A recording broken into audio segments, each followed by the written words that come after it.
Okay.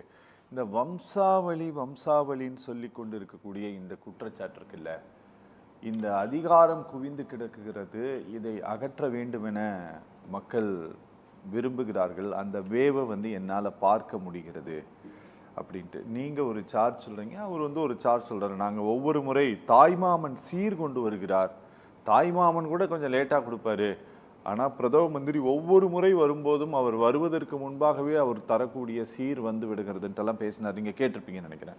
திரு மரியாதைக்குரிய நயினார் நாகேந்திரன் பேசினார். இப்படி எல்லாருமே ஒரு சார்ஜஸை வைக்கிறாங்க. இதுக்கு போன தடவை பிஎம் பேசிட்டு போனதுக்கு அஃபிஷியலாக டிஎம்கே பெருசாக ஒன்றும் ரியாக்ட் பண்ணலை. ஆனால் இப்போ நம்ம முடிஞ்ச உடனே நீங்கள் உக்காந்ததுனால இது பிரதமருடைய இந்த சார்ஜஸ் பொருட்படுத்தக்கூடிய குற்றச்சாட்டுக்கள் அப்படின்ட்டு திமுக கருதுகிறதா? முதல்ல இல்லை, வம்சாவளி அதெல்லாம் வைக்கிறதுன்றது வேற விமர்சனம் என்ன வைக்க முடியும் பிரதமரால்? அதாவது அரைச்சமாகவே அரைக்கிறன்ற ஒரு இதில் தான் ஏதோ ஒன்று சொல்லிட்டு போனோம் அப்படின்னு சொல்லிட்டு விஞ்ஞான முறையில் ஊழல் விஞ்ஞான முறையில் ஊழல் நிரூபிக்கப்பட்டு இந்த 5 ஆண்டுகளில் யாராவது இந்த 5 ஆண்டுகளில் இது ஊழல் நடைபெற்றிருக்கு அப்படின்னு சிறைக்கு போயிருக்காங்களா? நீங்கள் உங்களுடைய கூட்டணியாக இருக்கிற இடி லெட்டர் அனுப்பிச்சிருச்சு. ஒரு சாதாரண இது வாட்ஸ்அப் ஃபார்மேட்டே அதில் தப்பாக இருக்குது. அந்த வாட்ஸ்அப் ஃபார்மேட்டை வச்சு ஊழல் குற்றச்சாட்டுகள் அப்படின்றதுக்கெலாம் பதில் சொல்ல வேண்டிய கட்டாயத்தில் திமுக கிடையாது.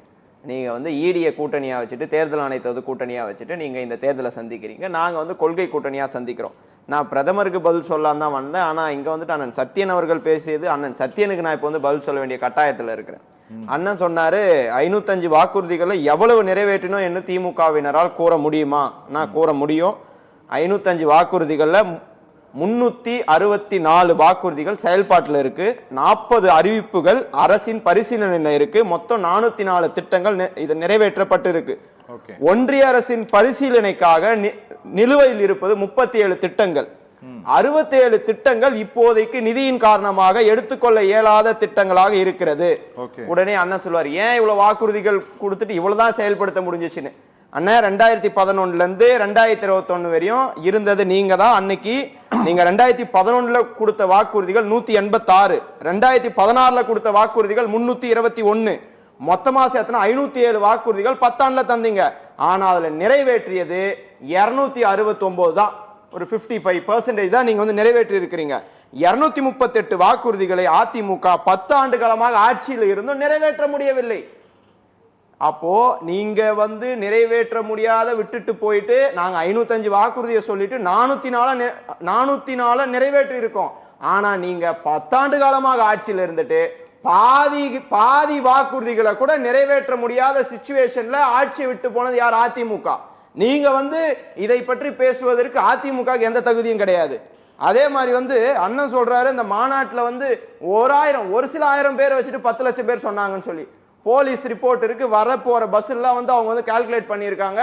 நீங்க போற போக்குல அதாவது கூட்டமே ஆயிரக்கணக்கில் தான் வந்துச்சு அப்படின்லாம் சொல்ல முடியாது. நானும் திருச்சிக்கு போயிருந்தேன். அங்கே எவ்வளவு 10 கிலோமீட்டர் தூரத்துக்கு வாகனங்கள்லாம் அப்படியே நின்றுச்சு. அவ்வளவு கூட்டம், கட்டுப்படுத்த முடியாத கூட்டம், அவ்வளவு பேர் அங்கே திரண்டு வந்தாங்க. நீங்க போற போக்கில் பொய்யான குற்றச்சாட்டுலாம் வச்சுட்டு போக முடியாது.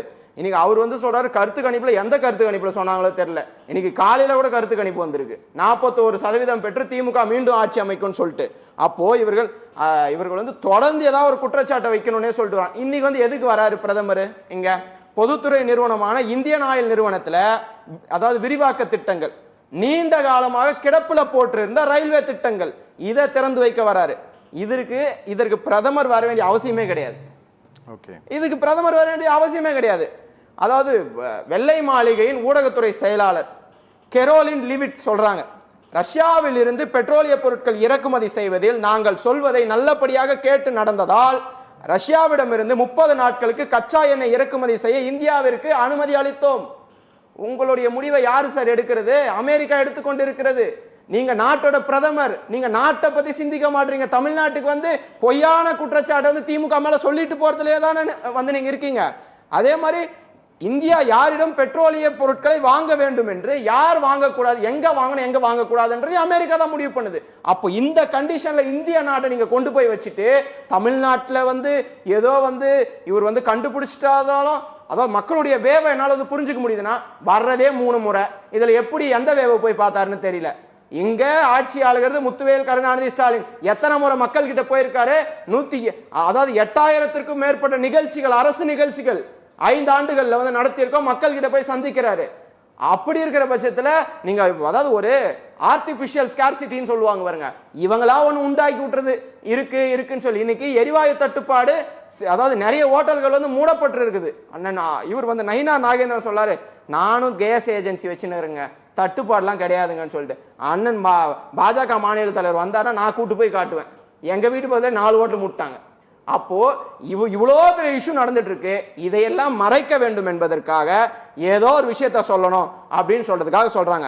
அதே மாதிரி அமெரிக்காவினுடைய நிதித்துறை அமைச்சர் ஸ்காட் பெசன்ட் சொல்றாங்க, ரஷ்யாவிடமிருந்து குறைந்த விலையில் வாங்கிய கச்சா எண்ணெயை வாங்கி சுத்திகரித்து வெளிநாட்டுகளுக்கு அதிக விலைக்கு ஏற்றுமதி செய்ததால் $16 பில்லியன் அளவிற்கு அதிக லாபம் இது கிடைத்தது. இந்த லாபத்தால் இந்தியாவுக்கு பெரும் பணக்கார குடும்பங்கள் தான் பயன் அடைந்திருக்கின்றன அப்படின்னு சொல்லிட்டு மற்ற நாடோட வெளியுறவுத்துறை அமைச்சர், அதாவது வந்து நிதித்துறை அமைச்சர் சொல்லியிருக்காங்க. அப்போ நம்முடைய நாட்டை கொண்டு போய் எங்கேயோ வச்சுட்டு ஆட்சி மாற்றம் வரும் என்று பிரதமர் மோடி சொல்லுகிறார். உண்மைதான், நான் வந்து அதில் உடன்படுறேன். 2031 இதையெல்லாம் பார்த்து விட்டு இந்தியாவில் ஆட்சி மாற்றம் வரும், தமிழ்நாட்டில் ஆட்சி மாற்றம் வராது.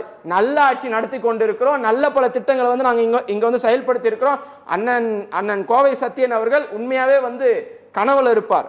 2020 பிஜேபியோட பெரிய கட்சி எது? இது நிதிஷ்குமாரோட கட்சி, ஐக்கிய ஜனதா தளம். பிஜேபியோட பெரிய கட்சி. அவங்க தேர்தலை சந்திக்கிறப்பவே நிதிஷ்குமார் தான் முதல்வர் வேட்பாளர் சொல்லிட்டே சந்திச்சாங்க. ஆனால் அண்ணன் சொல்றாரு, சோனியா காந்தி வாழ்த்து சொன்னாங்களா, ராகுல் காந்தி வாழ்த்து சொன்னாரான்னு. ஏடிஎம்கேன்ற ஒரு வார்த்தையை கூட பிரதமர் மோடி சொல்லல. அந்த கண்டிஷன்ல இன்னைக்கு அதிமுக இருக்கு. அப்படியே அதிமுக வந்து இந்த நிலைமையில் இருக்க நிதிஷ்குமாரே 4 மாசம் காலி பண்ணிட்டாங்க, மாநிலங்களவை உறுப்பினர் ஆகிறாரு. அப்போ ஒருவேளை இவர்கள் வந்து கனவு இதில் இருந்தால் எடப்பாடி பழனிசாமியுடைய நிலைமை என்னவாக இருக்கும் என்று நெறியாளராக இருக்கிற உங்களுக்கே ஒரு மனசுல ஒரு எண்ணம் தோன்றலாம், பார்த்து கொண்டிருக்கிற மக்களுக்கும் எண்ணம் தோன்றலாம். அதுதான் அதிமுகவுடைய இன்றைய நிலைமை.